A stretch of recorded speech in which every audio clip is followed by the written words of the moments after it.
We didn't intend for Stitch to really speak. We thought he's going to be Dumbo. We're going to go through the whole film and he will just be pantomime. And so as the film developed and as the story developed, it became obvious that he was going to have to say a few things. And then later on, it became obvious he was going to have to say a couple very important things.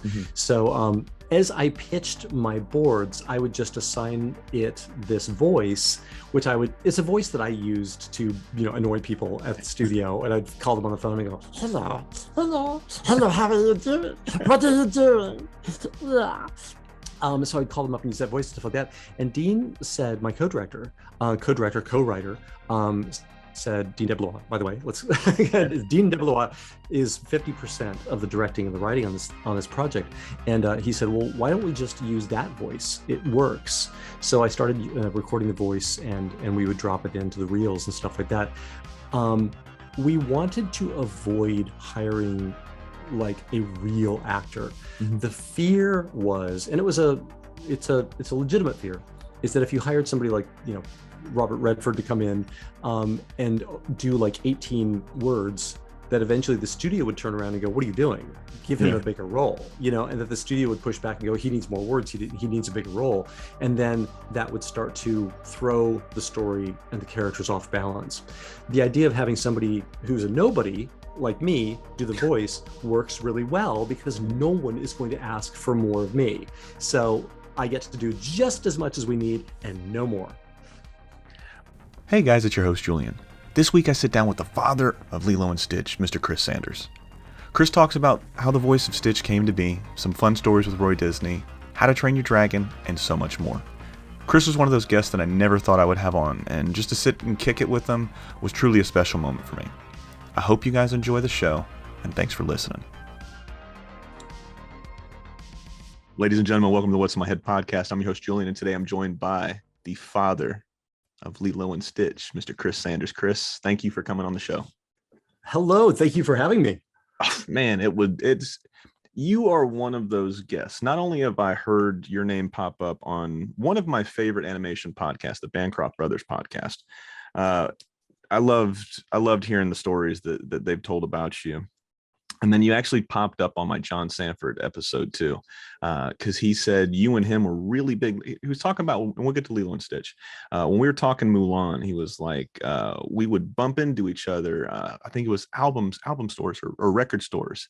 And then he was like, Chris was the first guy that I ever met. And he's like, probably the only guy, and I'm paraphrasing now at this point.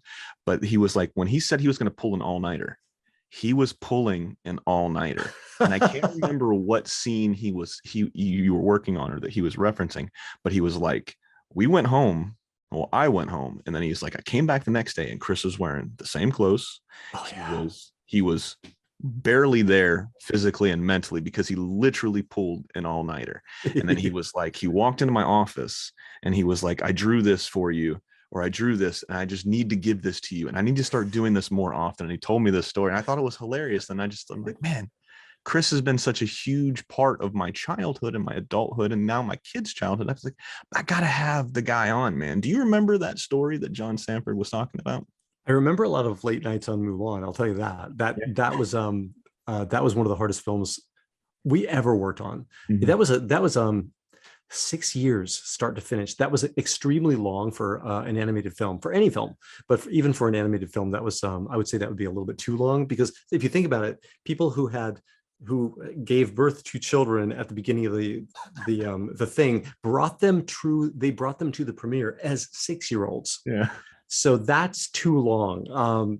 But there were a lot of reasons for that, and there's a lot of stories involved in that. That was the first film that the Florida studio did all by themselves, and that was a huge triumph for them. I was introduced to the Florida studio while I was working on The Lion King, and a lot of people don't know that the Florida studio did a third of that film. They did a huge part of that film, and it started as an exhibit that you would visit if you were visiting Disney World. Mm-hmm. So you would go to the animation thing, and you would go into this pre-show that would show you a movie that would like get you all excited about the animation process, and then you would go through these long tunnels, and they had a glass wall, and you would look down into a working studio. And originally it was just supposed to be like people that would be park employees, and I guess which is really odd. I guess they were supposed to just be down there pretending to animate. And I can't think of anything that would be more difficult than pretending to do something. You could do that for a few minutes, but if you think about like 8-hour days doing that, that's really painful. And the guy who was in charge of that studio, his name was Max Howard, and it was his mission to make it a real studio. So he made that his project, and he accomplished it. And so going out there for Lion King, I was introduced to the studio, and it was really interesting because that studio was a real once in a lifetime thing. The animation studio in California, it was the grown up ancestor of the original studio that Walt Disney started. There is a continuity of existence. There's a continuity of existence. And so people came and they went, and the studio went on and on. But the Florida studio was brand new, and it was filled with young talent. And they had gathered those people from Sheridan and from Ringling and from all over the place, but a lot of local places as well. And they were very, very young, and they were incredibly talented. And that was the thing that really struck me when I went down there, is how talented, but how eager and hungry these artists were to make movies and to prove themselves. So Mulan was the first movie they did by themselves, and they really, really showed their potential. Well, the potential that was no longer potential. They showed what they could do on that film. So we were really fortunate. John and I were both very fortunate to go down there, and I was fortunate to meet them on Lion King. So when I got the chance to go out for Mulan, I leapt at that. I was like, I would love to go back down there. And then of course, when Lilo and Stitch came up and they said, where would you want to make this? I said, I will be very, very happy to make this at the Florida studio again. Was Lilo and Stitch 100%? And like I said, this podcast, the reason it's called What's in My Head is because it's going to jump all over the place. And you've worked, your career is so vast. I mean, your resume is pretty deep. So we're going to jump all over the place. But on Lilo and Stitch for just a second, well, for a little while at least, was that done 100% in Orlando? 100%. Nothing was done in California on that. Yeah. So the art director, Rick Sluter, was one of the first people I actually met when I went down for Lion King. And for Lion King, I was down there to art direct and such some of the song sequences. So I Can't Wait to Be King was the first thing I did down at the Florida studio. And there's a lot of stories. I see this this is a podcast because my answers tend to go on and on and on. But I met Rick Sluter and his team of background painters, and we were in a room talking about how we could accomplish this sequence and how we could achieve the look. And that was my first introduction to that studio. And I was so impressed with them. These are guys that would paint all day long, all week long. And then on the weekend, they would gather their paint and they would go out to like a national park or someplace, and they would paint over the weekend because they were just constantly learning and improving their craft. And that was not the case in California. California was, very, very talented, absolutely, but they were more established, and they had a routine of doing things that was very, very successful. And so it was interesting to go down to Florida and be with people that were eager to experiment and try new things, which served them well on Lilo and Stitch because we did watercolor backgrounds on that.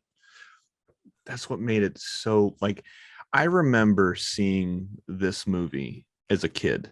My mom this is probably the last movie, and my mom's still around, so I don't want people to think she's dead, but this was the last movie my mom took me to, like, as a kid and shit. So I remember going to see this and then just being blown away. It's just like, wow. It was so fun. It was so whimsical. Like, everything about it jumped off the screen, from the colors to the characters to the voices to just everything, man.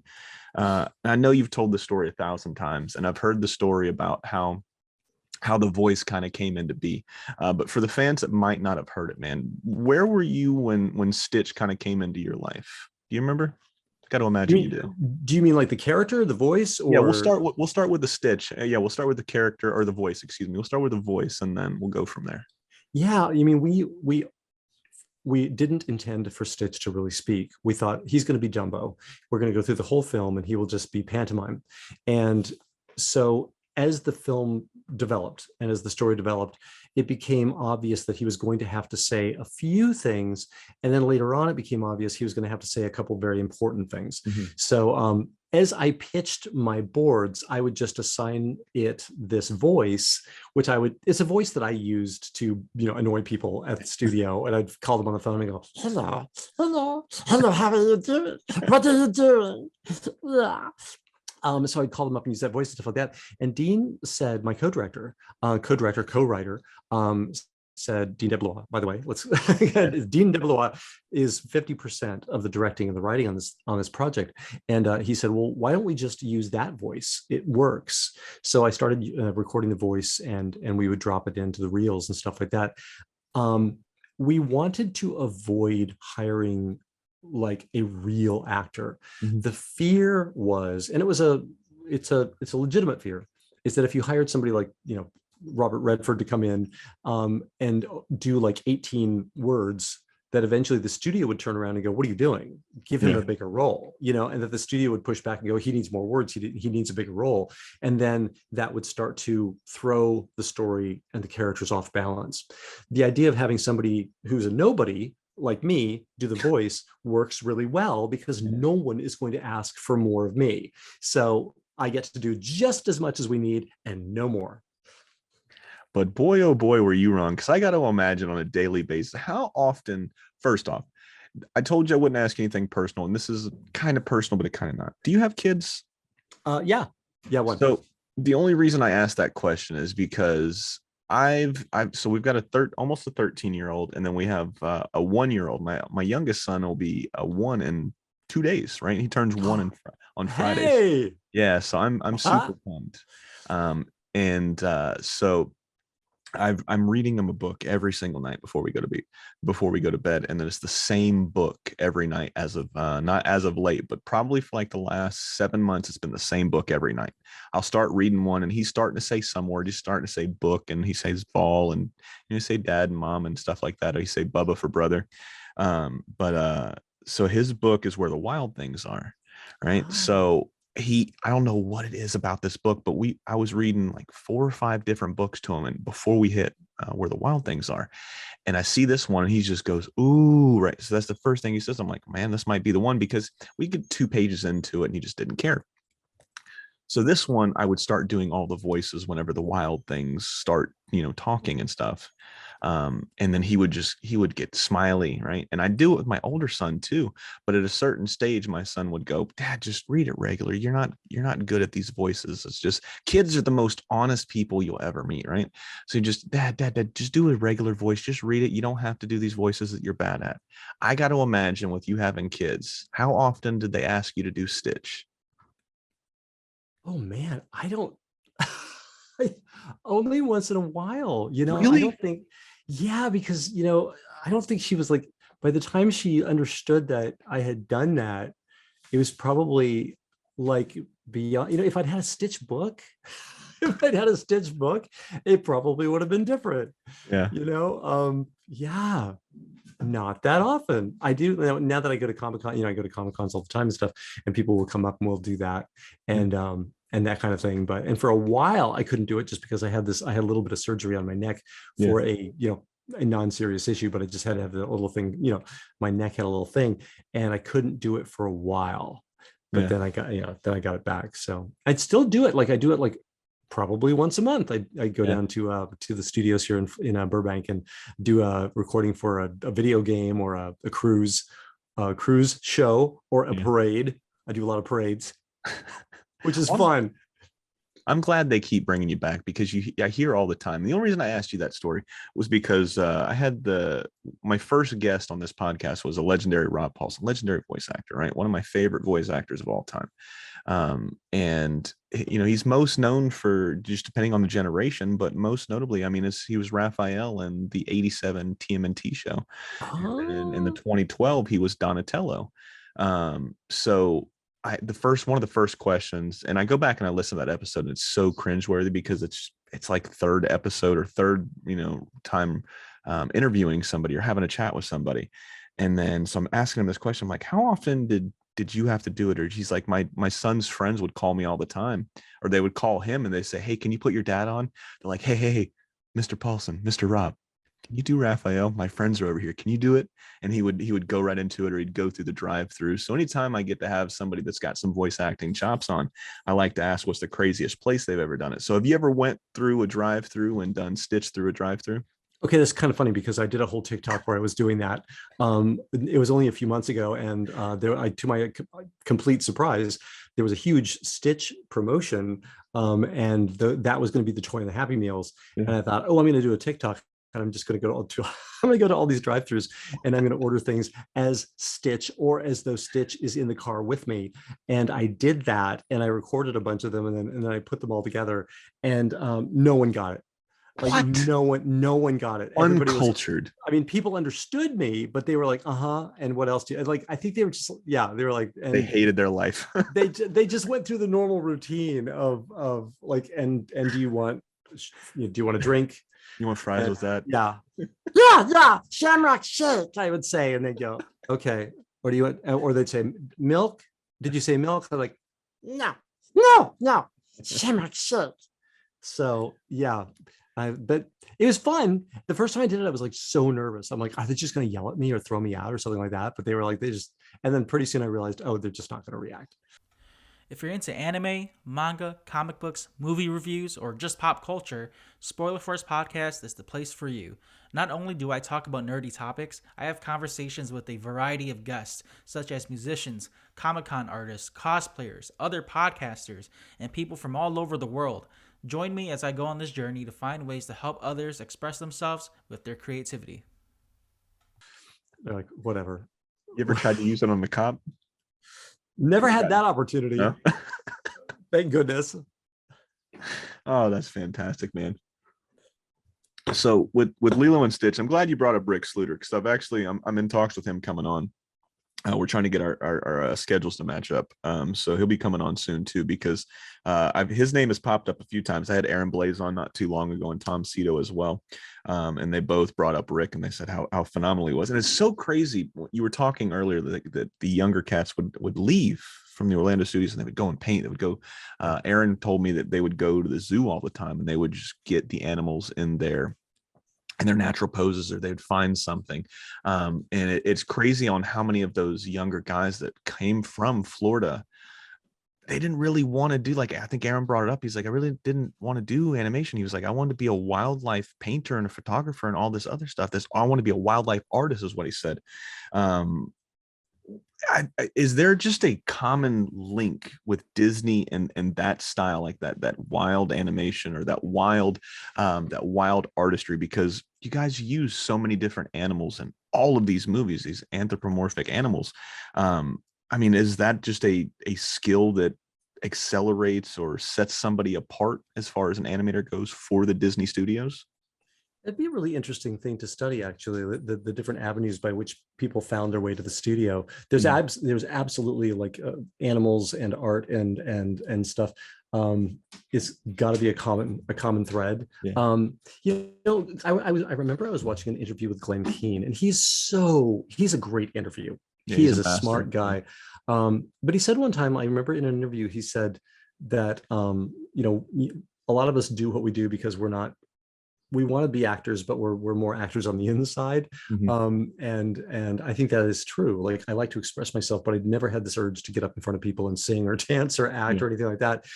Nonetheless, I had things I wanted to say. So I would start, like, as a kid, I did these little comics, and I would draw comics, and I really admired Charles Schultz and Peanuts and stuff. So I wanted to do that. And inadvertently, I was, locking myself into story. Now, here's an interesting thing. A long time ago at Disney Studios, we had this little gallery space, and we would put up exhibits, and people would come up with ideas for exhibits. And I came up with this idea to do an exhibit of art that people had done when they were kids. Mm-hmm. So I asked anybody to submit things that they had done as a kid, and we would frame it and put it up. And the thing I immediately noticed is that painters painted as kids, and animators drew. There was no it was 100%. It's so story artists and animators were submitting drawings, line drawings, and painters were submitting paintings. And I thought that's very interesting. So there are definitely avenues by which people came to stuff.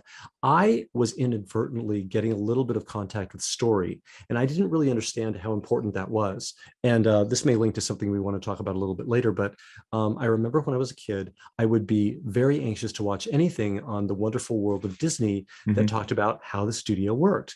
Those how it's made movies have varying degrees of writing and fantasy that are layered on top of them. Like they love to stage things, and the camera would come in and animators would be jumping around or wearing silly outfits, or they would push into a life drawing class, but instead of a human model there'd be like an elephant or something like that.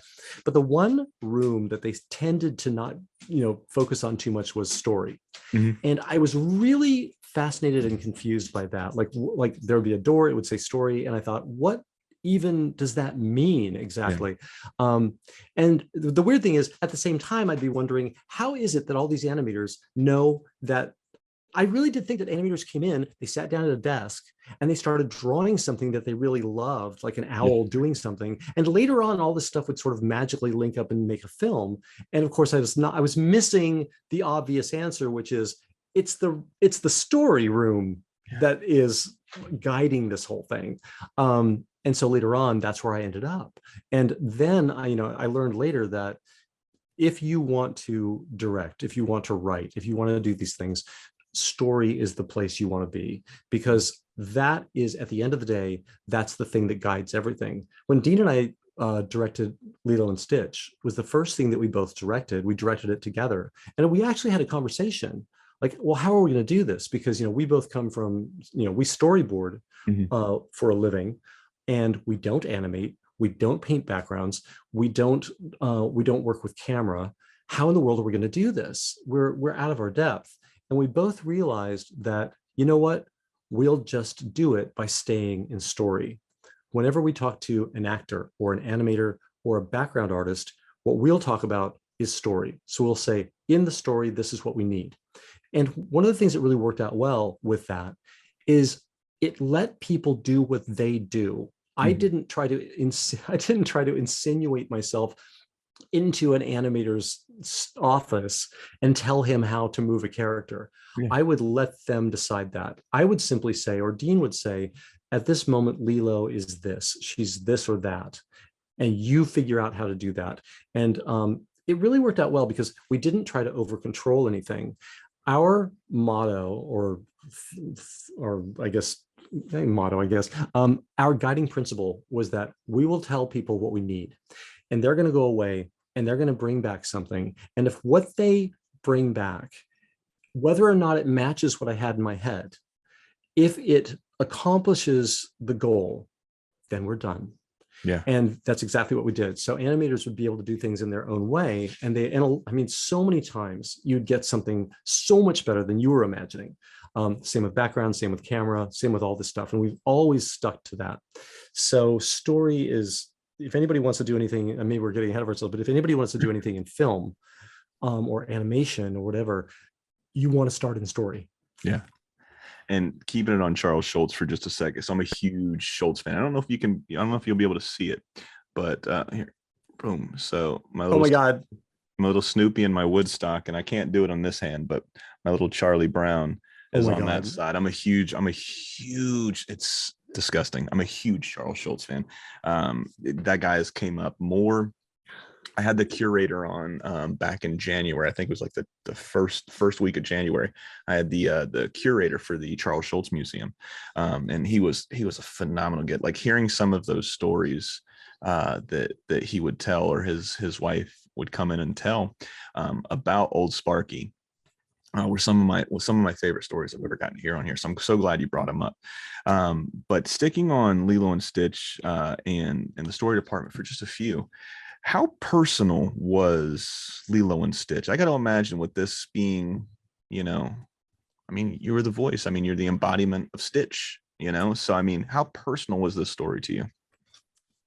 there's a lot of, I mean, there are so many things from my own experience that are in there. A good example would be in the scene where Lilo and her sister Nani get in this big fight, and it ends with Lilo screaming into a pillow and Nani screaming into a pillow. That's just a direct reference to my sister, Yeah. who would just did that, but she got really upset. So that would find its way into the story. It's one of those interesting things that there are some things that directly link to things that I've experienced, and there's a lot of stuff that's just fantasy. A lot of it came from Mulan. Mhm. Dean and I both went through the 6 years of making Mulan, and again, we are immensely proud of it. And I watched it not that long ago, and I was amazed by it. I literally was like, Beautiful. my mouth was hanging open. I'm like, this is a really good movie. And I Yes. was actually like, oh, I was like gasping, and I was all surprised, and I was all involved. And I'm like, why are you gasping? You know what this, you know this story pretty darn well. You were there for every square inch of it. Nonetheless, I was really enjoying it. Um, but Lilo and Stitch was a bit of a reaction to that, because there was a lot of things about the making of it that we felt we could learn from. Mhm. So Lilo and Stitch, like Dean and I were just in an interview, and he was reminding me that we wanted our crew to not have to just, we didn't want anybody getting a divorce or Yeah. like, having to, seek therapy after they finished this movie, because it had been so physically exhausting on them. We wanted people to work a hard day but then go home, and take a break and stuff like that. So we wanted to try to keep everything in perspective. And Dean and I took it on the chin story wise, because we started with a story crew of about 5 or so people, and during the production it eventually boiled and dwindled down to Dean and I. Mhm. And in the closing months of the film, Dean and I would be doing storyboards at night. We'd be directing during the day, storyboarding at night, and Dean and I were on the phone one evening, and it was getting late, and Dean said, well, I better go. He said, I got to start boarding so that I can be crying by 3 a.m. And I burst into laughter. I was like, oh my God, you do that too. I didn't realize that, because I was going through the same thing, where the most bitter thing was, you'd be storyboarding and you'd be looking at the clock and you're like, I just want to go to bed. Yeah. And you thought, I have to get this board. This board has to be there by tomorrow morning so that the crew has something to work on. Mhm. And about 3 a.m, I would just begin to sob, because I was just in so much despair, and there was nobody there to help. I Yeah. was there by myself, Dean as well, and I'd be crying, and then I would have to go and stop crying, because I was like, if you keep crying, you won't get your board done. So you'd like stop crying and like swallow it, and then keep drawing, and then by 5 a.m, you'd get a few hours sleep, and you come in the next day with your board. So when he said that, I was like, oh my God, I can't believe you're going through that. So we did a lot of hard work and some late nights, but we also had like a lot of free time and a lot of fun. So overall, it was really ideal. That Yeah. was Lilo and Stitch was about, we modeled it after Beauty and the Beast, which is a movie that I got to work on. And I always considered that Don Hahn was the producer. And I always considered that to be like really the ideal film. It was about 4 years, start to finish, which you don't want too much time, and you don't want to be on too short a schedule. So you don't want too little, you don't want too much, you want exact right, you want the perfect amount of time. You want to keep moving, but you don't want to you don't want to overthink things. So just get it done, right? So we modeled Lilo and Stitch after that. It's funny you bring that one up, because I had Aaron on, and I had Tom on as well. Tom Cita, both of those guys both worked on Beast as far as the animation part goes.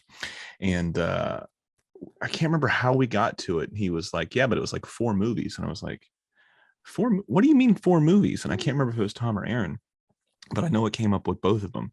And they're like, yeah, if you go back and you watch that movie, there's like 4 different beasts. There's like 2 different Lumiere. There's all of these. And I'm like, dude, man, you guys got me, because I didn't realize it. And he was like, it's one of those things that he was like, unless you're looking really, really hard. And he was like, I don't know if it's me. And like I said, I'm paraphrasing, but he's like, you can tell it's like, oh, that's an Aaron, that's a Tom, that's a this, that's a that. And I was like, Yeah. dude. And so I went back and I tried to watch it, and there were some parts where I could kind of point it out, but it's one of those things. And I tell people this, I try to draw a correlation for what you guys do and what I do, so that way I can understand it a little bit better. So the fans know that I cook for a living.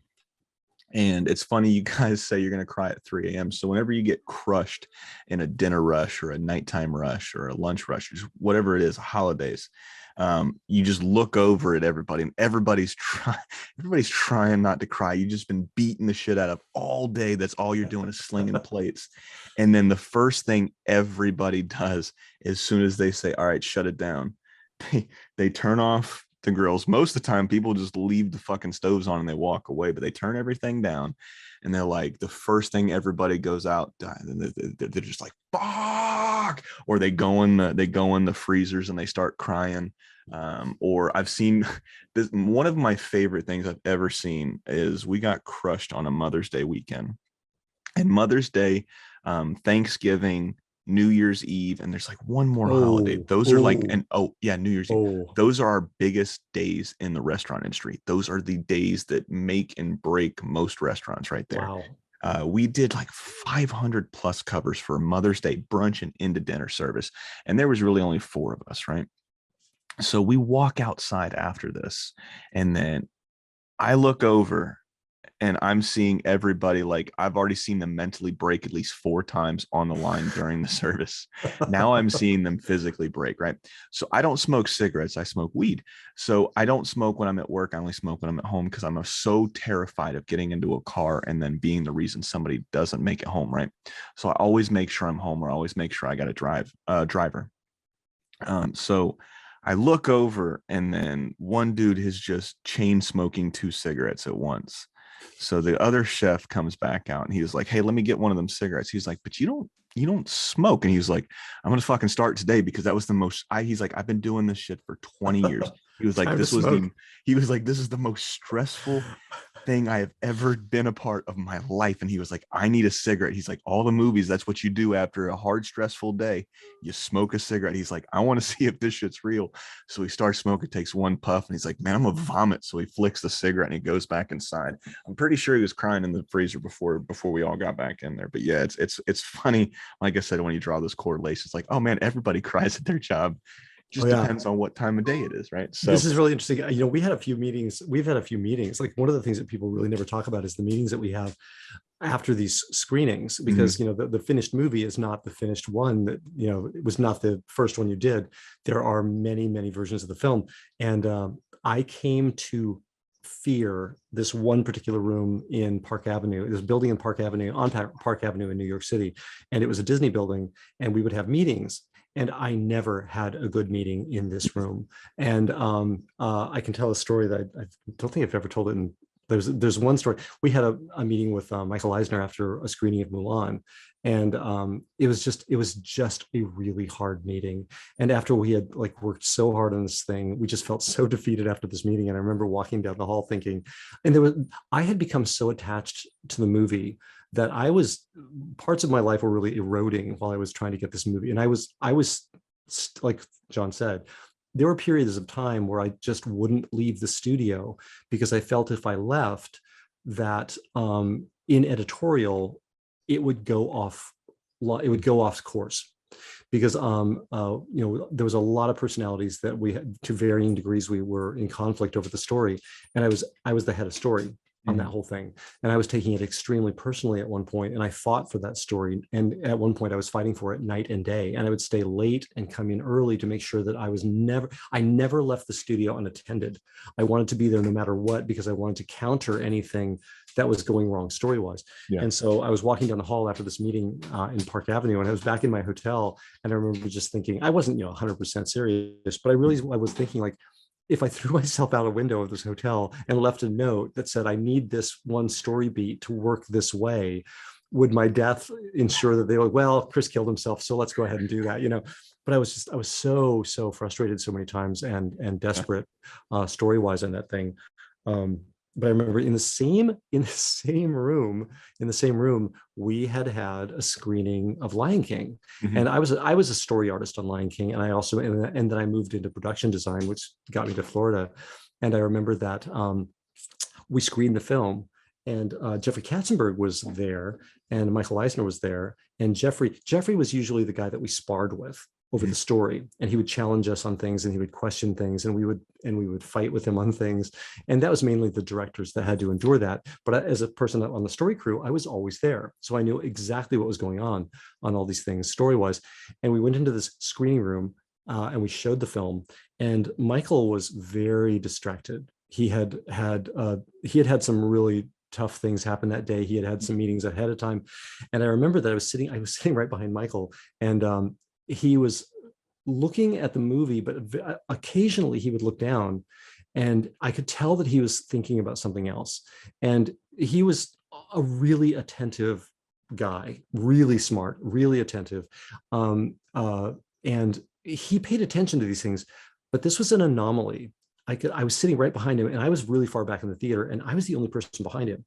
And I noticed that he was looking down, and he was in thought, because I think he was reviewing his day. And there was this critical moment where, Simba comes, he meets Rafiki, and Rafiki says, "Follow me." And Rafiki leads Simba to this little pool of water, and he says, look at what do you see? And he says, I see nothing. And he says, "Look harder." And this is that moment where the Mufasa's ghost manifests itself. And Michael was looking down, and he didn't look at the screen during that section. And kick the back of his chair. No, oh my God, no. And the ghost comes, and he says, "Simba, remember who you are." And this whole thing happens, and the music comes up. There's all this drama, and then he disappears. And as soon as he disappeared, Michael looked back up, and he was, and I thought, oh my gosh, I don't think he saw that part. And in the meeting in that room afterwards, we were having the meeting, and the Mufasa's ghost came up, and Michael said, "Yeah, and about that, I don't know, why did Simba go back?" And Jeffrey was like, "Why? What do you mean? Why did?" That started this whole thing. And I thought, I don't feel comfortable raising my hand and saying, "Oh, he missed that part." Like, he wasn't looking up during that part. But it was just one of those things. It's just one of those things. And, normally he was very, very attentive and stuff, but it was just one of those things. He'd had a very difficult morning. And I remember that was one of those. And eventually I was like, I don't want to be in this room anymore. Like, no, I personally have never had a good meeting in this room. And it's always been a very difficult room. Yeah. So Aaron told this story about Brother Bear, and he was like, when I first got on there and directing it, he was like, excuse me. He's like, I didn't know what the hell I was doing. He was like, I was nervous every single day. He was like, I listened to everybody, and we put everything in it that we possibly could. And then I can't remember if it was Jeffrey or Michael, but they were talking about it. So we did a screening, and then he was like, one of those two guys, he was like, so he waited till everybody left. And then he did one of these looking over this shoulder, looking over that shoulder. And he was like, well, we learned what we don't want in the movies, so we need to fix all of this. And I was like, God, that must have hurt, didn't it? He was like, yeah. He was like, they were so supportive, though. He was like, they were so great. He was like, they gave me all of everything I needed. He's like, they gave me. So with you and Dean, this was the first movie you guys direct? It is. And we were writing it, we were directing it, and we didn't. And it's a funny thing, because early on, Tom Schumacher, who was the head of feature animation, and he deserves more credit than anybody else. That film exists literally only because of him.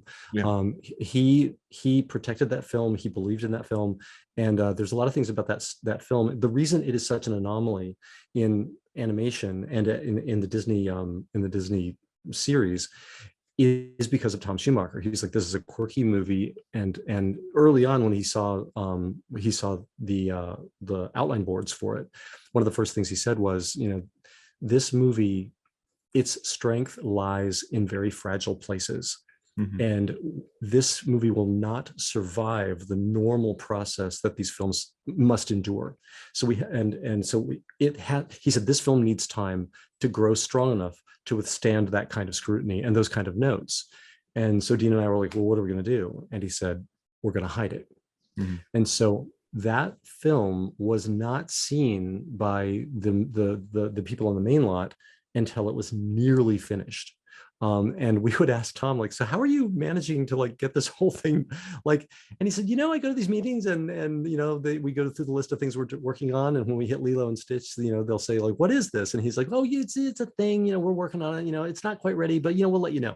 And so he would, I guess he would just sort of maneuver around the question and then keep going. And this went on for years until we got to the point where we were ready to roll it out. And he did. He saved that film. He made that film by protecting it like he did. At the Oscars, when people get up and they so often say, people believed in this film, we're so glad that they believed in it. That's not just lip service. Like movies, there's no government mandate that we must make movies. These things just get made because a lot of people get together and say, we want to make this. And it's no different than when you get together with your friends and your Super 8 camera, or these days your phone or whatever, and you get a bunch of friends together and go, let's make a movie. And that's exactly how it works in large scale. Like, Thor: Love and Thunder is no different. A lot of people got together and said, let's do it, let's make it. And they're okay. And so you grab your friends and you make the movie. And so you've got to have somebody that believes in the movie, that says we're going to stick with it through those moments where the movie isn't very good. And Lilo and Stitch had those moments where we put it up, and we had a meeting, and Roy Disney said, I really like this movie, and I liked Stitch when I thought he was a baby, but when I realized that he was the one of the leaders of a gang of aliens, I didn't like him anymore. Mm-hmm. And indeed, in the original pitch, Stitch was an alien who had other aliens that he was in charge of. And eventually they all gathered together and they had this big, reckoning on Hawaii. And it was at that meeting that the movie made a giant shift, because when Roy Disney said that, my heart sank, and I thought, oh my gosh, it was one of those moments where you think we're going to lose the movie. Yeah. And but he was great. He was not being mean or anything. He was just being his normal self, which is a very earnest, very honest guy. Mm-hmm. And he delivered it exactly like that. He said, I liked him when I thought he was a baby. And I thought, oh my gosh, what are we going to do? And then I got really quiet for a minute. And then I said, well, let's see. I mean, if he's going to be the one and only alien, in the beginning of the film, they keep him in a jar, and guys that look like they're wearing hazmat suits move him around. They treat him almost like he's a virus. Like Hannibal Lecter almost. Yeah. And then I said, and the equivalent of a virus would be a mutation. And I said, what if we just make him a mutation? What if Jumba made him and he's a one-off? And I remember looking over at Tom, and Tom just nodded. He was like, yes. And that became the final version of the film. But we did have a version before that. So, we had those moments. We used to show our films to Peter Schneider, and Peter was so famous because he was one of the heads of the studio. And Peter was so famous for just like being brutal. And no matter what we showed him, the first time he saw like a cut of the film, he'd go, well, I don't like it. I don't understand it. I don't like the characters. I don't think it's successful. I think it's confusing. I think the story is no good. And I think it's a complete failure. And then there'd be silence. And then Tom would go, anything else you want to add to that? And you're like, ah, and you're like, okay. He's like, well, let's begin. So there's two things I want to circle back to. One, at the beginning of the movie, one of my favorite scenes, and I don't mean this in a disparaging way. Like when I say a throwaway scene, it's just like very few people, I guess, will, if they haven't watched it as many times as I have, they probably didn't see it. But it's something in there that I knew an animator threw in there just as a gag. So when I say throwaway scene, it's not like I said, it's not a disparaging remark. But one of my favorite parts in this whole movie is when they're wheeling Stitch in, like I said, like Hannibal Lecter, and he's in front of the entire council. And then the leader is talking to him and talking to Jumba. And then Stitch says something, right? And even if you watch it in subtitles, you don't know what it says because it's in his own language. And then the little robot pukes, and he's puking at nuts, washers, and bolts. That thing to this day makes me laugh. Do you know what animator who threw that in there, or how that scene? Like I said, it's so small, it's so quick, and it's so out there, but it makes me laugh. Like I'm 33 in August, it still makes me laugh. I don't remember which animator did that one particular character. I'm sure there's ways to find out.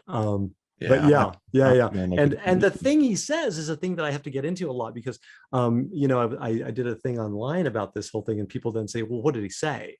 Mhm. And I'm like, well, it's impossible to know what he said because if I had the English equivalent of that in my language and I said it, it would have to be something so vile that Mhm. you might actually faint. Yes. So there is no equivalent. And they're like, yeah, but just tell us what it is. I'm like, that's what I'm telling you. And then There my is. wife, my wife Jess finally said, it's the equivalent in language of whatever was in the suitcase in Pulp Fiction. Oh man, That's the answer. And I was like, that's a great answer. does your wife work in film? Because she needs to after that kind of enlightening little term right there. That is phenomenal. It That's was such a great. genius. I was like, that's the answer right there. Like Yeah. you can't, it is unknowable. You just have to fill that in your own way. So I do the same thing. I see Harley Quinn in the background. Do you read comics still? I don't, not very much. There was a Okay. period of time where I was really into it, and then in fact, I came to Kirk Wise. Kirk Wise read a lot of comics, and when I was working on Beauty and the Beast, I remember I came to him and I said, I don't read enough comics. Can you tell me the right ones to buy? And he said, okay. And he made a list for me. He's like, these are the ones you want to read. And so I would go to the comic shop and buy those. And I was like, oh, these are really good. He's like, yeah, that's why I gave you the list, Chris. Exactly. I was like, hey, he's right. These are good. So the only reason I bring that one up is because whenever, like, I still go every Wednesday. Most of the time, it's every Saturday now because this is the day I get off. But I still go and get my comics every week. And one thing I cannot stand that they do is they do all these crossovers, right? So I was buying crossover after crossover, and they'll cross over, 4 issues with 6 different books. And it's annoying because I have no interest in the books they're crossing over, but I'm one of those completist collectors that I have to have it, is what I'm getting at. I'm training myself to get out of it. And the way I've done that is the same way your wife just looked at it with Pulp Fiction is I go up to the counter and the clerk goes, hey, you want to get these other 3 books? Then I'm like, no, I don't. They're like, well, you're not really going to know the story. I'm like, I'm just going to make it up in my head because I'm pretty sure whatever story's in my head is going to be a lot better. My wallet will be a little bit heavier. And I'm not going to have 17 issues of whatever title I'm never going to read again because it's just a crossover. It's stupid. I'm glad somebody else is thinking like that. But so we're about at that hour mark, and at this point in time, I like to ask some fans questions and stuff. But before we hit the fans questions, you brought up a name, and this is the other thing I want to circle back to. It's come up a few times. Tom Cito claimed or named him his favorite billionaire. Roy Disney has come up a few times, and I got to imagine with you, excuse me, working at Disney and being able to chat with Roy Disney, you got to have a favorite story or 2 of Roy. But whenever you hear the name Roy, do you have a story or a memory of Roy that comes up as soon as you hear his name? Oh yeah. There's so many stories. Oh my gosh. So I remember at one point we were going somewhere, and Roy had this jet. It was a G5, G4. It was a Gulfstream. It was a Gulfstream, Okay. and we were going somewhere. And occasionally I would get to go on these trips depending on what we were doing. And he had this. I remember he had a binder on his lap, and it said Boeing on it. And I said, what is that? And he said, I'm thinking about getting a bigger airplane. And it was this binder that he would open up, and it had all these different, you could fold out the pages, and it made these like huge layouts of different 727s and different ways you could configure the fuselage and stuff. And I know that with Roy, one of the big considerations was what airports can this airplane land? Because he would go to Ireland where his castle was. So he had a castle, and he would go there, and it was a concern as to whether or not he could land this jet in airports that he wanted to go to. Later on, I think it was a screening for Lilo and Stitch actually, and we were going back to the Vegas airport. Oh, that's right, because we had this big screening in Vegas, and we were going back to the airport, and we were driving across the tarmac, and he said, "Would you mind if we made a little detour?" And he said, "I want to go visit my jet." And we were like, "Oh, I thought we were going to your jet." He goes, "No, the new one." And we drove this little golf cart thing over to a 727, a brand new 727. I've never seen an airplane like that was brand new before. And we drove up, and the gangway was down, and Roy walked up to the gangway, and a pilot came to the door, And Roy said, permission to come aboard. And he said, yes, sir, please, come right aboard. And Roy went up the stairs, and we all went up the stairs and walked onto his 727, which was, it smelled new. It had like new airplane smell. It had that new airplane smell that how that is. And the pilot said, you picked the right day to visit. He said, we just signed the airworthiness papers. And Roy had been telling us that like there was an issue with the seats, for example, because the tolerances on the seats, there have to be a certain number of G's that the seats can withstand in case of an accident. Mm-hmm. And the FAA changed the ratings on those seats. So they had to tear all the seats out of the airplane and upgrade them. Anyway, so he had gone through a lot of different things. And I saw Roy's face change. And he got this really sort of interesting look on his face because he was like, huh? Because we were late to go to his G5 or G4 or whatever and fly back. And so we were walking around the airplane, and he had never been up in the air. It was not allowed because the airworthiness papers were not signed. He had never been into the air with this airplane. Mm-hmm. So he was sitting in his new Ferrari, his new 747, and they just said, oh yeah, we just got clearance to fly this. And so as we were walking around the airplane, Roy came by and he tapped us, each of us one by one on the shoulder, and he said, do you have to be home right away? And I was like, no. And he goes, would you mind if we just took a quick flight? And we said, no, that would be fine, right? So before we knew it, we'd all been calling our families saying, we may be a little bit late for dinner. And we were strapping into our seats, and they closed the doors, they filed a flight plan. And before we knew it, that airplane was taxiing out of the runway. And boy, was it fast. It was so fast. It was not my last time on that jet, but it was my first time. And we leapt up into the air and we were flying along. And as we were reaching altitude, I was sitting next to one of the relief pilots. And I remember saying, hey, I have a question. And he goes, yeah. And I said, you're flying someplace. And he goes, yeah. And you need gas. And he goes, yeah. I said, so you land in like Greenland? And he goes, uh-huh. And I said, and you need to put gas in the airplane. How do you do that? And he goes, what do you mean? And I said, well, do you give them code numbers to some Swiss bank and funds are transferred? And he goes, no, I use my gas card. And he opened up his wallet and he pulled out a Shell card and it said Shell Aviation on it. And I said, what do you mean? And he goes, well, I just hand that to the guy. And he swipes it. And I was like, oh, okay. So you do at the gas station. He goes, uh-huh. And I said, so how many gallons? I said, how much is gas? That must be expensive. And he goes, no, it's not that much. It's about $1.70 a gallon back then. He says, it's about $1.70. And I was like, well, that's not bad. And I'm thinking, maybe I can afford a jet, And then I said, well, how many gallons is it? And he goes, 50,000. I was like, wait a minute. So that card swipe like $150,000, like beep. And oh my God. So that's why, yeah. So we flew over the Grand Canyon and then took a left and came back. And he said, this airplane has to stay in Vegas for another few months because I can't fly it into California. And if I do that too early, I have to pay sales tax, mm-hmm. which is a few $1 million. Yes. So it has to live, it must reside in Vegas for a few more months. So. That's cool, man. Thank you for sharing that story. That's,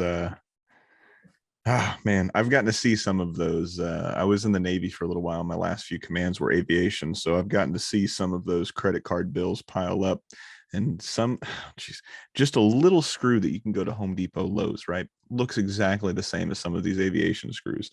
Being a supply guy and having to order all of this stuff, you see fucking $20,000 for a little 29-cent screw that you get at Home Depot, Lowe's. It's insane how expensive aviation stuff is. So I can only imagine what Roy must have felt like a little kid getting to fly his new plane. But so as we transition, man, I've had a lot of fun. And like I said, like I tell everybody, there's no way we can cover your entire career, even a fifth of your career, in just a little time that we have together. So I'd love to have you back on down the road. Whenever you got some free time, I'd love to have you back on, man, because this has been a real blast for me. So the two questions that I let you know beforehand, man. So your Mount Rushmore, your 4+1 of your inspiration when it comes to the animation field. You got four people plus one.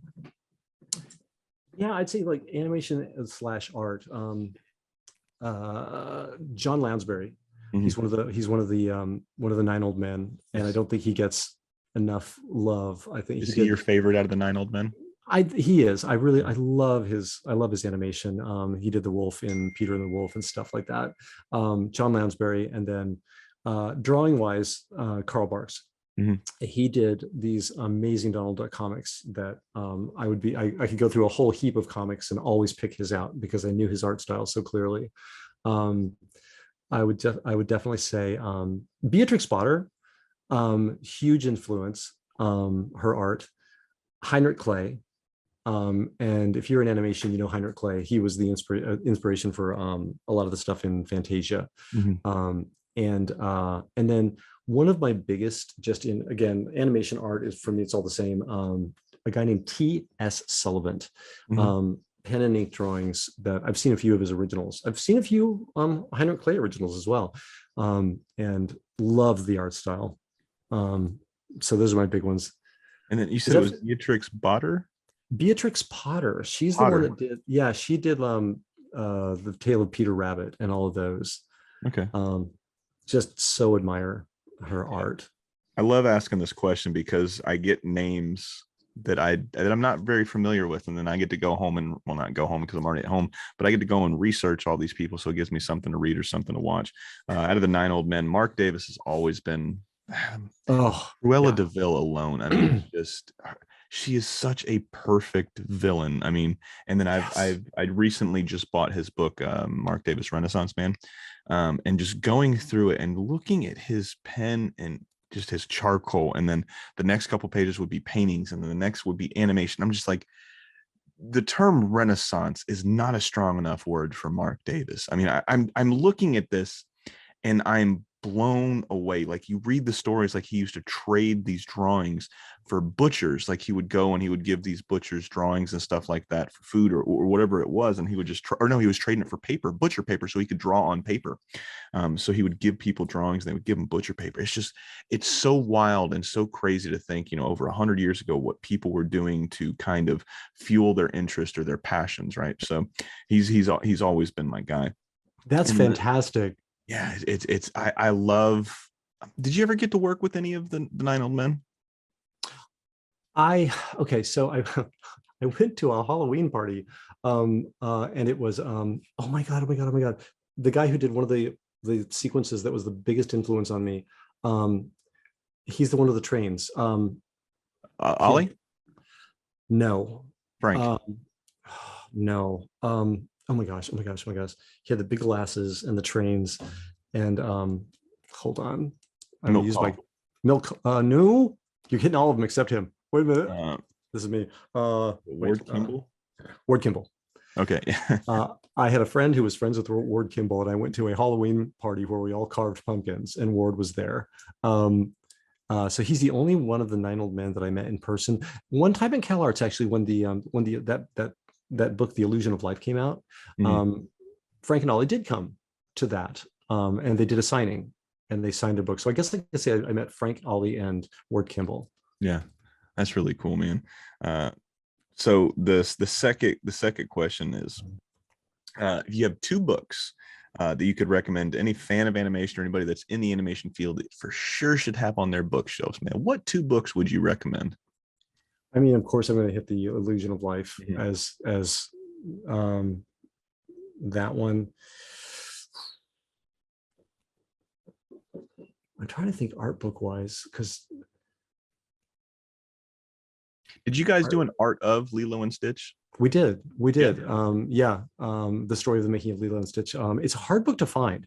Yes, there's a few of them that are ridiculously hard to find. Yeah, that's a hard one to find. But worth it when you can find it. I immediately default to just like books that were influences on me. For animation, it's tough because I was always just as a kid I was using all those how-to books that oh my gosh, what was his name? The animator that did those books. This is gonna not what was his name? It'll come to you right after. I would say a huge influence for story was and he did all those children's books, Bill Peet. Bill Peet's children's books, because he was a story artist, and his art style is very simple. It's exceptionally clear, and I was able to see some of his books when I was a kid. I would say actually there's a series out right now, and it's called They Drew as They Pleased. Or they drew as they pleased. Yes, they drew as they pleased. any one of the older ones of those that has Mary Blair kind of stuff in it, huge. I would so recommend those just as inspiration. I stress very strongly, like, draw without, it's still good to draw, even if you're going to go into CG, if you're going to go into story, whatever, draw without tools, draw without computer tools. Freehand draw. It's going to be the best way to eventually understand everything around you. It sounds very old fashioned, but it couldn't be more true. I don't like to draw. I tend to avoid it. For me, drawing is the opposite of riding a bicycle. I ride a bicycle because I love riding a bike. I don't have to have a destination. When it comes to drawing, I usually need a destination, because drawing is very important to me, and it makes me feel like me, and it can really help me if I'm having problems in my life. Drawing is very healing and stuff, but I always need a destination. And Glenn Keane would always talk about, like, oh, I went to the beach and I filled a sketchbook with sketches, and he'll show everybody what he drew, and I'm like, oh my God, this is amazing. And like, there's a lady and she's drinking a Pepsi, or she's eating ice cream, or here's a guy and he's roller skating, and there's these beautiful studies, and I'm like, I should do that. I went to the beach with my sketchbook and cut to that sketchbook hitting the trash can. I'm like, this is a disaster. I cannot draw from life to save my life. I hate it. I'm terrible at it. So I just, the act of drawing were you cursing? It's always been a struggle. Were you cursing Glenn Keane at that point? Damn you, Glenn. Oh my gosh. There's a few artists I know that I so admire that can do that kind of thing, that are incredible. Paul Felix is one. And oh my gosh, there's another, and this artist, I'm going to struggle to remember her name, but she's incredible. Anyway, yeah. So I'd say that I really recommend the Illusion of Life, and any from the series they drew as they pleased.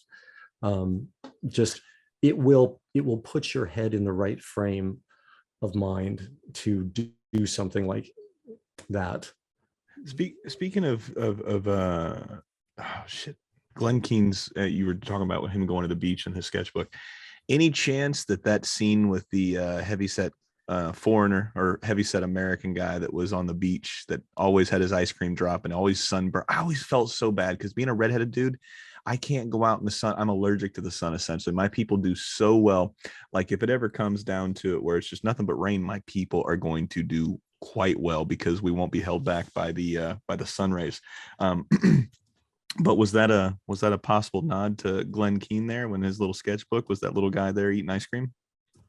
No. I was hoping I was onto something, Chris. No, not that I know of. Maybe it was perhaps subconscious.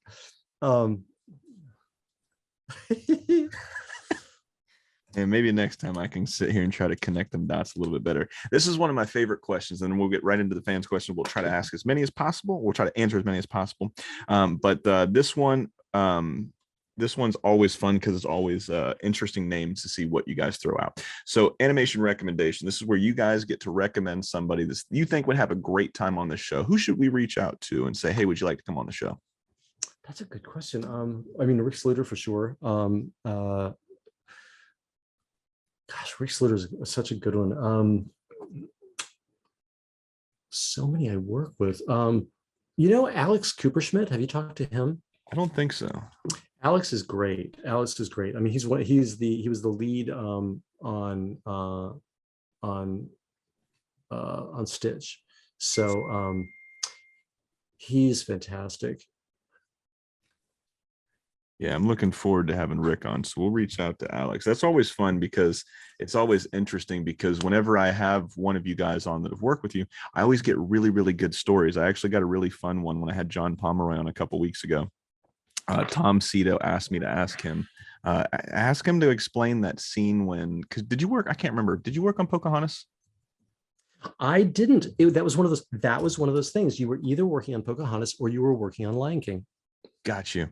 Yeah. So Tom was saying, hey, bring up that story with John where we tried to get John and Glenn to kiss like John Smith and Pocahontas did, because we couldn't figure out how to animate this scene. So he was like, every day we would try to get him to make out on the lot, and it just never worked for us. But no, see if he remembers that one. Oh, you know what I have to say? My wife just helped me. The other artist that I think, Claire Hummel. You may not be familiar. Claire Hummel. She can draw anything. I've never like I think between Claire Hummel and Paul Felix, Mhm. you have everything drawn on Earth. Claire can go to Bryce Canyon and she can draw Bryce Canyon Yeah. like for real and come back and go, look, it's Bryce Canyon. She would have been in the olden days, she would have been dispatched with Lewis and Clark Yeah. to draw America. And she would have brought it back. She is unbelievable. Is she still around, or is she an older Oh artist? yeah. No, she's very young. Okay. Yeah. Okay. Cool. Cool. Yeah. Yeah. She's one of those she's one of those people you don't want to show your drawings to because you're like, she's like, look, I drew a horse. I'm like, I do not want to, I'm not going to show you the horse I drew. It's it's horrible. This is Uh, my horse. Oh, it's a horse. Oh, that's nice. You tried that's really hard. She's like, Yeah. that's cute. Nah. Yeah. Horses are amongst the things that's a full stop. That's your kryptonite. I can't figure out how their legs or their heads and their necks work. So when I draw a horse, I'll be drawing its leg. It'll have one or two too many joints. Yeah. Because I'm like, okay, here's its elbow and its knee and its ankle and its other ankle and a knee and another ankle. And there's a horse and a hoof. And by the time I get to the hoof, it's a mess. It's like Blinky from The Simpsons. It's got 3 eyes. Ugh, Oh God. Yeah. 3 joints. Yeah. All right, so fans' questions, and we'll rattle off just as many as we can, but whatever the first thought comes to your mind. My friend here wrote in, Katie would like to know, would you ever want to see Lilo and Stitch to be filmed as a live action movie? Disney's doing a whole bunch of live actions. Do you think that would be a fun thing to see? They're doing that. They are. I believe they are. Now I have information that would indicate they are. I don't know where they are in the process, but that would be it's interesting to me because the toughest thing, Lilo and Stitch, the cartoon, the original, it works in a lot of ways because it's all hand drawn. So there's a certain grace period that you allow it because Nani walks into a room and there's this creature that's about 3 feet high with huge ears and a giant head, and she finally she says it. She says, "I don't think that's a dog." She said, "It's not an angel. I don't even think it's a dog." So she at least says it out loud. And then later on, her boyfriend says, "Are you sure? You're sure it's a dog?" No way. Yeah. Oh, way. He says, "Oh, way. You sure it's a dog?" So they at least throw it out there. In a live action film, you don't want to change the design of Stitch because he is what he is. Like, that's the reason you love him, is partially because of the way he looks. In a live universe, that thing coming down the street as it, Terrifying. I think it'd be a little bit harder to buy that people think it's a dog. I don't think it's necessarily impossible. It's just one of those things that it causes me to ponder, if that makes sense. So that would be probably the biggest thing. Now, Jumbo and Pleakley, they disguise themselves as human beings. You could probably get away with that because they do their best to look like people. But in the original, the original Lilo and Stitch, they again, Pleakley is frightening looking, but he's dressed like a lady. And she says, and he gets bitten by Stitch. He's so naughty. He says, "Your head looks swollen." And she says, "There's nothing to see here. I'm okay. Go about your business." Which is hilarious. But again, I think in a live action film, you may have to work a little bit harder on that. But I think Stitch is the biggest question when it comes to that. I think that with all these films, there's your biggest limitation, I think, in traditional animation is, oddly enough, the camera. There's only so much you can do. You can do pans, you can do zooms, and a lot of shots are locked off, and you can pan around and stuff like that. The emotion that a camera lends a film is gigantic. If you can do a slow push in on a character while they're saying something that is very important or very intense, it adds immensely to the intensity of the whole thing. That kind of a move in a traditionally animated film is nearly impossible. And if you do it, it's going to be a little bit distracting because the perspective change and everything. So I think that when we went into CG, that was, the computer giveth and the computer taketh away. And there are certain things you get and there's certain things you lose. And one of the things we got when we moved into CG and like on How to Train Your Dragon, we could finally move the camera, and that was really exciting. So now this is a typical answer for me because I don't know why we're talking about cameras. That's all my fault. So let's go back to the question. No, it's perfectly fine, man. I like when you guys really deep dive, because like I said, there's a lot of fans that absolutely love this stuff, and a lot of these guys that have written in are super, super nerdy about this stuff. So whenever we can get a little bit technical for these fans, I really enjoy it. Um, an old friend of yours wrote in, Tom here, and we've mentioned him quite a few times. Tom Cedar wrote in. He Oh, said, ask him about how did he and Dean get away with the sequence of. Now, I got to be honest, right? So I'm not as familiar with How to Train Your Dragons. I've seen it. The third one made me cry. I took my son to this one. I think this is one of the last movies we saw mm. before COVID. I think it happened either right before or maybe right after COVID. I can't remember. But I remember this being one of the last ones. This one and The Addams Family were the last two movies I remember seeing.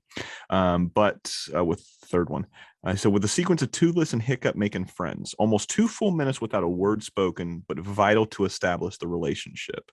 So he said, how did he and Dean get away with the sequence of Toothless and Hiccup? Well, first of all, full props to Dean DeBlois on the third movie, because Dean did the second and third movies Mhm. 100% by himself. He wrote and directed those solo. I partnered with him on the very first one, and that sequence is actually, it is 5 minutes. And yeah, and that is even even our editor Darren was like, he cut it. The first cut of it, he brought it down to 3 minutes, and Dean was like, why did you cut it down? And he goes, well, you can't have a 5 minute sequence. And then Dean said, well, oh fuck no, put it back. um, and so I'm going to try to make this as short as possible. Dean and I learned a lesson on Lilo and Stitch when we were in the scoring section of the film, and Alan Silvestri had written this brilliant, beautiful score. We were there when they scored the movie. It is the coolest thing that will happen to you in the making of these films, is to go to the scoring session. It is absolute magic. And Dean and I know how much music means to a film. So Dean and I told the producers of Lilo and Stitch, whatever it costs to buy the very best score you can possibly buy in Hollywood, you carve that off the budget and we will make the movie for the remainder. Mm-hmm. So they said, yes, we will do that. And that's what they did. While we were in the scoring session, there were times where the theme the theme started, and then it began to develop. And you heard the entire orchestra duck down because a piece of dialogue was on the way. And you could hear the score kind of, in a sense, figuratively duck under this piece of dialogue. And then it came back and it's roaring along and it ducks under another piece of dialogue. So Dean and I were kicking ourselves because we hadn't taken the music enough in consideration when we wrote the film. Mm-hmm. And we both told ourselves, next time around, we're going to build houses for music within the film. And it worked out perfectly on How to Train Your Dragon, because our inspiration for that sequence was the sequence in Black Stallion, where this little boy makes friends with this wild horse, or this untamed horse, I should say, that fell off a ship with him. And we said, we want this to be an homage to that sequence. So we designed that sequence to be a sequence without dialogue, where music would be the language. And we told John Powell from the very beginning, this is your sequence. It's the most important sequence of the film, and it's all yours. And he admitted later that he was like, I was really sweating about that, because that's the last thing I wrote for the movie, because I was just like, oh God, there's that sequence. It has to be really special. So he did a great job on it. But the reason that sequence is what it is because we designed it to be a bit of a snow globe, kind of a void. There are times when you're making a movie that it is absolutely essential and best for you in your film to tell the characters to shut up and let music do the talking. Absolutely, man. Did you ever, I'm assuming you know who Genndy Tartakovsky is, right? Mm-hmm. All right. So did you ever watch Samurai Jack? I have. So that show is beautiful on so many different levels, but just a quick thing for it. I've never seen a movie or a show use silence to the advantage that Genndy uses it. I've never, there's certain shows that you can watch while you're cleaning, while you're cooking, while you're doing something else, because you can kind of tap in and tap out. But with Samurai Jack, you're on the edge of your chair each time, because you're forced to watch the show, not only watch the show, but you're supposed to feel and you're supposed to think whatever is going on in Jack's mind, or whatever characters he's got going on. So it's whenever somebody uses silence to their advantage, like you guys do in these movies and shows, it's phenomenal. It's nothing short of just miraculous, because especially with so many short attention spans these days, it's just like, oh, squirrel, or oh, keys, looking off, and no, you're sucked into it because you're supposed to feel for these characters. So I 100% agree with you, man. I really appreciated that one. What was Cameron here writes in, what was your best experience with animation or cartooning? My best experience. Mhm. I mean, I would have to cite Beauty and the Beast as Yeah. one of my very, very best, because I learned so much on that film. I worked with Kirk Wise and Gary Trousdale. They were the directors. The producer, Don Hahn, one of the greatest producers. Our producer on Lilo and Stitch was Clark Spencer, and he was, again, an amazing producer. And Pam Coates on Mulan. There have been so many magical moments on these things. I would have to say that, like, overall, Beauty and the Beast, just as a start to finish, amazing experience. I grew so much on that film. I learned so much about story. We would have the week to do our boards, and we would Friday was just pitch day, and Mhm. everybody who was ready to pitch their boards would pitch on Friday. And we did it the old-fashioned way, which, by the way, I'm not an old timer saying it was better back then, but it was better to pitch them on a board with a stick than to do them on computers. It was better you had to get up there and you had to perform it, and you pitched it in real time. So everything about that film, I think, if I had one to relive, it would be that one. I Yeah. think, as much as I have enjoyed the others, that one for me was really magic. Best just overall thing aside from that, our trip to Africa for Lion King, that was life changing. If you have the ability to go to Africa, it's yes, It's do it's that. on it's on the list for sure. Like I said, I was Navy for a little while, so I've been all over this world and all over this country. There's quite a few places that I have not been able to go, and Africa is for sure on the top of that list. Speaking of going to places, man, did you set Lilo and Stitch in Hawaii because you wanted to take a Hawaii trip? Because I know you guys go and you scout locations and everything like that. You and the missus get together, like, hey, you want to go to Hawaii for some scouting? Well, we did take a research trip there, and we did have a moment where I said, it's time to raise a glass to me for coming up with this idea. But it wasn't a frivolous thing. And this is one of the weird things about this whole thing, is that I swear that eventually you begin to get very not superstitious, maybe it's spiritual about the whole thing. Mhm. But while you're making these films, there are times where you have figurative story, like light bulbs that aren't lighting up, and Yeah. you're like, yeah, that's not lighting up yet, I don't know, we'll just leave it there and keep working. And eventually, months or years later, a piece of story cable comes along and it hooks up, and all of a sudden this bulb lights up, and you're like, wow, that bulb was in exactly the right place. Yes. And the reason I set that movie in Hawaii, it was a reaction to Mulan. Mulan had a huge cast of characters. It had armies and it had cities full of people, and it had a lot of characters that we had story-wise. It was a task to Mhm. keep track of all these characters, because she was one of a larger group of people. And I said, next film I work on, I want to have a smaller group of characters, and I want to set it in a place where it would be difficult to gather a crowd. Yes. And originally I was thinking, oh, I will set this in some rural town in like Kansas or something like that. And I had gone on this trip to Hawaii, and I had a map of Hawaii on my wall. Mhm. And while I was working on developing the idea and getting ready to pitch it, I looked up at that map and I thought, hey, that's kind of a finite place. Yeah. Maybe I could put it in Hawaii. And then of course I immediately thought, oh, that would be too much fun. Like, could you really do that? And so I thought, what the heck? And I set the movie in Hawaii. And so by the time the first pitch was rolled out to the development group, it was set in Hawaii. Now, here's the thing. Later on, we were working on the film, and we had this character Stitch, who is a villain who becomes a hero. He's the only Disney character, I believe, that has ever done that. And he is an anomaly in animated characters for that reason. And in our first story reels, he was changing. He was going from bad to good. And after the very first screening, Dean and I were talking with Tom Schumacher, and we said, he goes from bad to good, but we don't have a reason he goes from bad to good. He's just doing it because it's what we want him to do. And we realized, and partially it's a thing that we did, and partially it was a trip we made to Pixar. And the Pixar group, they had a story session where they looked at the film and they gave us notes. And it was out of those things that we realized it is family that is the concept that heals him. And that especially became true after Stitch went from being a guy who was the leader of a gang to an anomaly. He was, and again, we go back to that thing. He was this mutation. He didn't have a family. He didn't have a semblance of a family. Well, oh my gosh, we set this film in Hawaii, which has one of the most beautiful universal healing definitions of family ever.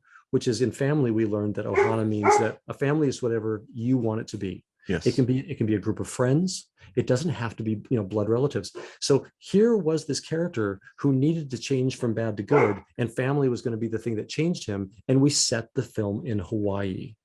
And you're like, oh my gosh, how did that happen? So that decision I made a long time ago, it was, years before, or a year or so before, we realized, oh my gosh, this film is in maybe the only place we could have pulled this off. Yeah, and like that ohana thing, man, that shit tears me apart every time, man. So this one I wanted to bring it up earlier, but I didn't want to feel like I was stealing this guy's question. You guys are the reason that I'm actually into Elvis, by the way. And my granny would play it all the time, but I didn't really start thinking, man, Elvis was cool as hell until I saw him in Lilo and Stitch. But John Mastu wants to know, what was the inspiration behind Lilo's hyperfixation towards Elvis? That was part of the, we wanted her to be a really interesting and dimensional character that had some surprising traits. And Elvis is somebody I'm a huge fan of. Mm. And so I simply assigned that to her. I was like, she's going to like Elvis just like I do. And it was always funny just because she was such a little girl. And, Elvis has connections to Hawaii, of course. He has a spiritual connection to Hawaii. And it was just always funny, Later on, it began to inhabit more and more of the film because Dean loved the idea. And Dean actually was the driver who wrote more of that into the film. So she's listening to his music, and later on she decides that Elvis is the answer to Stitch being a better citizen. So if he could just be more like Elvis, so she uses Elvis as her model. And later on, then of course, we're blundering along, doing all these things, and they make us laugh and stuff like that. And there's this moment that in the story panels, I even had her pull out a picture of Elvis, and it's a photograph of Elvis, and it's just funny because it's a photograph of a real human being inside this animated film, and you can't put your finger on why, but it's just funny. And then of course later on we realized we had done 3 things that are not allowed. You have to have permission from the Elvis estate to show his image, to use his lyrics, or to use his actual recordings. And we had done all 3. So there came a moment where we had to contact the Elvis estate, and they sent representatives to take a look at the film, and they would judge whether or not they were cool with it. And the Memphis Mafia is what we people I think refer to them, and they all came to the studio, and they came in, and they were wearing dark glasses, which it was like, oh, they're just as I imagined they would be. And they came in and they watched the movie, and afterwards they said, we love it, it's great, we approve this whole thing. And then after the film was done, we actually were invited to Graceland, where Dean and I, Dean and Clark and I, we had a party that was thrown for us at Graceland, right across the street from his house, next to his old jet, which is on display. But we also got a private tour, just us, and they took us on a tour of the house. And people had told me that that is an amazing, worthwhile thing, and I can report to you, it is. It's amazing. And we had the added bonus that we were allowed to go to one of the tornado-proof archival buildings that is on the property. And we went into this building, and there were all these archival boxes. And the archivist said, is there anything you want to see? And we said, well, what should we take a look at? And she's like, I don't know. There's a lot of stuff in here. Pick a box. So we would just simply, like a game show, we would point at a box, and she would open it up, and she'd say, oh, and inevitably she's like, oh, this is a good box. And she opened one up, and one of his jumpsuits was in there. And she said, this is the jumpsuit from this concert. It is a 75-pound jumpsuit. Holy shit. We were able to look at it. And then we opened another box, and she said, oh, this is a good box. She said, these are all the things that were on Elvis's countertop when he died, and they were all packed away. So we were able to look at, and even we were allowed to sniff his high karate cologne. It was amazing. There were boxing gloves from Muhammad Ali. There was a pair of old painter's pants that were his father's, because his father was a house painter, and he saved those pants. It was sentimental to him.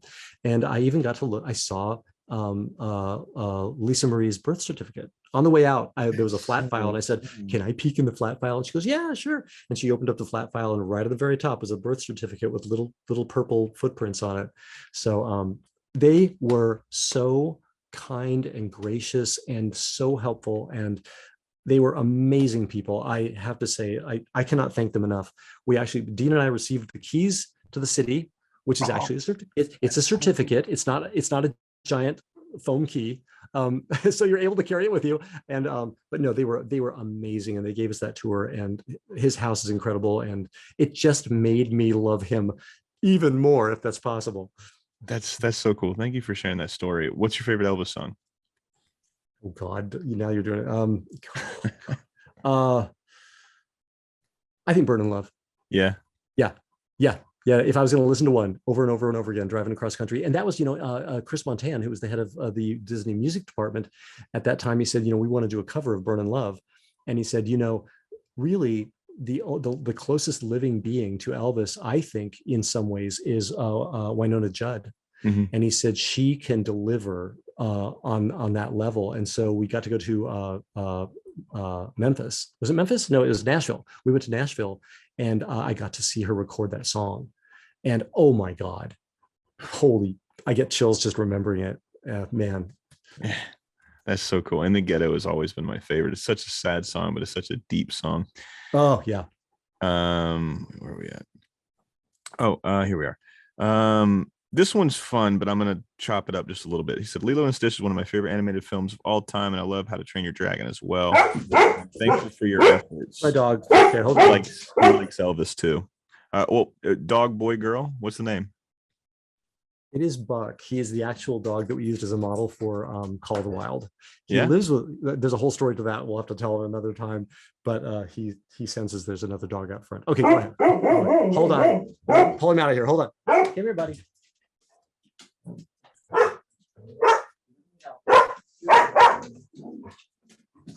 You're doing a good job. You're doing such a good job. Let him go. Marty's helping. Here we go. There you go. You're doing a good job. Thank you. Okay. I had mine up here before, but she kept trying. I had mine up here before. Her name is Ollie. I've got two huskies, female. Now they talk a lot, right? Oh my goodness, they don't shut up. Like, especially her, because she's the only one I can trust. So she's always out. She's always by me. I've had her since she was 6 weeks old. That was the gift I got myself when I got out of the Navy back in 2016. Always wanted one. It was the movie Balto was what really sent it over. I always wanted a husky after seeing that movie. Ooh, my wife loves that movie. We just recently watched that again. Yeah. So good. But I get her, and I'm like, man. So for when we're moving back down here, we didn't have any of our stuff for like 3 or 4 days. So we were living on the couch in a blow up mattress until our stuff got moved down. So she did not want to be in her, like, we crate train all of our dogs, and she did not want to be crate trained at all. So I was like, fuck, man, I don't know what I'm going to do. I haven't slept in 3 days. So I would literally lay on the couch, and I would wear her as a scarf because she would lay across my throat. And that's how she went to sleep for like the first 2 weeks. I would sleep on the couch because I was trying to potty train her as quickly as possible. She's still the smartest dog. She's the best dog I've ever had in my life.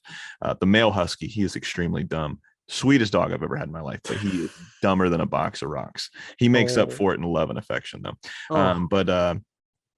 So where were we at? He said, bonus question, if you would allow it, Stitch is one of the most imitated voices of the last decade. How do you feel about the impressions? So that was his question. And I'd also like to know, is there somebody out there that you've heard their Stitch impression? Do you think it's spot on? Oh gosh. Definitely I've heard a few, meaning a lot.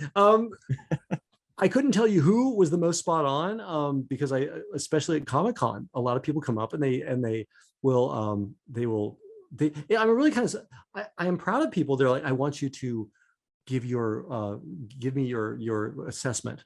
Mm-hmm. I would like you to assess my impression. I'm like, okay, and then they'll do it. And it's actually, most of the time people are pretty darn close. If they're not close, it's just because their natural voice is a little bit different octave and stuff like that. But yeah, it's not a super difficult voice to manifest. Yeah, it's probably the harder part is just saying naughty things. Saying weird, naughty things that's the art. See, there's an art to it. In fact, I was doing a TikTok, and I thought, you know what, I'm going to do Stitch's Guide to Princesses. And so I thought, Stitch lives amongst the princesses, and he knows things that other people don't. So I've started this whole series. I'm working on the second one where he will reveal secrets of the princesses. Well, you just sold me. I've been so afraid to get on TikTok because I just there's just not enough time in the day. I'm getting on TikTok, and that's you sold me on it, Chris. So you gotta follow or a subscriber, however they do it. I figure we got 2 more here. Kevin Schreck, I think. I apologize for mispronouncing your last name. What are your dream projects? Do you have a project out there that you would love to work on? Maybe it's something you've been trying to work on, or something that you've seen out in the ether that you'd love to put your hands on. There's one that I'm working on right now, and I can't say what it is because it's definitely something I pitched the idea, and I just spoke to one of the rights holders today. Oddly enough, there's a couple of movies I want to remake that I didn't make. And I don't think they're necessarily the best movies, but there's a movie called Down Periscope starring Kelsey Grammer, and it's a submarine movie. Yes. And I want to redo that. I know exactly what to do. I honestly think I think it could be one of the coolest movies. I'm not saying it's not a great movie. It's a very fun movie, and it was exactly what it wanted to be. But I always felt like, you know what? I feel like that movie could have been more. And now I'm saying this. I hope I'm not like being a jerk or anything like that, because I have, like the people that made it are sitting here listening, going, "You jerk." We worked really hard on that. But we like Lilo and Stitch a lot less now, Chris. Yeah, I know. It's like, but like, yeah, I'll tell you, the reason is that I will give them props. There were a couple of moments in that movie that I was really like, oh my God, that's a great moment. I knew somebody who they had this thing back in the day. They had a party every now and then, and they called their party Coffee and Clips. And if you were invited to this party, and the requirement was that you bring a 3 to 5 minute clip that you really admire from a movie that you like. Or it doesn't have to be a great movie, but it has to be like a clip that you really like. And so near the end of the party, everybody would get up, and in turn, they would put back then it was a VHS tape in a player, and they'd have that moment queued up, and they would say, and before they showed it, they would say why they liked this moment from this movie. And it was amazing, because I actually thought, well, I've seen a lot of stuff, but I saw clips from movies I'd never seen before. And it was really, really inspiring. And there was a moment from Down Periscope that I thought, that is an amazing moment. It kind of gave me chills, and it made me like want to like go back, like, and I was like, oh, I want to take a swing at this, because I thought anyway, there were places I thought we could elaborate. I want to do more hybrids. I had a lot of fun on Call of the Wild, and I learned a ton. Everybody has to get that first one done, where you're in over your head, and you have to learn a lot. And perspective. Absolutely. And Erwin Stoff was a producer. We had James Mangold come on as a producer as well, and he was on set, and I learned a ton from him. I learned a ton from everybody, but yeah, it was a huge thing. And I'm going to dwell on that, because I know there's a few other things that I'd love to do. Here's the thing. I don't have a particular thing. I want to do a horror movie. That is one of my favorite things. And I'd love to do one of those. I'm just going to put that out there. The thing I'm pitching right now is not a horror movie. It's more of a fantasy superhero kind of thing, which I'm really stoked about. But I would also love to do something in horror, because if I have in the evening, I don't know what to do with, and I'm ready to watch a movie, I will go to. My wife is so smart, because when we put our DVD collections together, she said, I was putting them up alphabetically, and she's like, don't do that. She's like, do them by genre. And I'm like, that makes no sense. And she's like, doesn't it? Because when you go to get a movie, do you say, I want to see a movie that starts with S, or do you say, I want to see a comedy? I'm like, oh yeah, you're right. She's like, it's just like Blockbuster. So we separated all of our DVDs by genre, and doggone it, she was so right, because I'll go down there, I'm like, I want to see a horror film. And so I go to the horror section, and I'm like, why did that never occur to me? Well, that's because now I have to rearrange all. What's your wife's name, by the way? Jessica Steele. She is a smart lady, Chris. You've got to keep her, because now I have to go and redo about 500 or 600 DVDs now. This is ridiculous. It'll change your life. It'll change your life. So they're all by genre. Jessica Steele Sanders, because I have to put the Sanders on there, because I ruined it. It was a good name until it was Jessica Steele Sanders. Like, oh, because it sounds like a spy until you get to the Sanders part. That's every time my wife and I want to watch a movie. What do you want to watch? I don't know. You want to watch something funny? You want to watch something sad? What do you want to watch? God damn it. I never thought about, man. Yeah, it works. I don't know if she's in animation or she's writing, but she should be in somebody's story room right now. Man, that's smart. But last one here, and it's from Katie again. Is Toothless's movements inspired from a dog or a cat? Mostly from a cat. One of our animators that was a lead on that character had a cat. I think he adopted it, and he spent a lot of time studying it. So it is mostly a feline influence.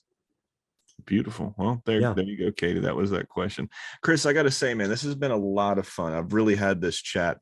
I've really had fun with this chat, man. I never know where these conversations are going to go, but I'm glad they go wherever they go.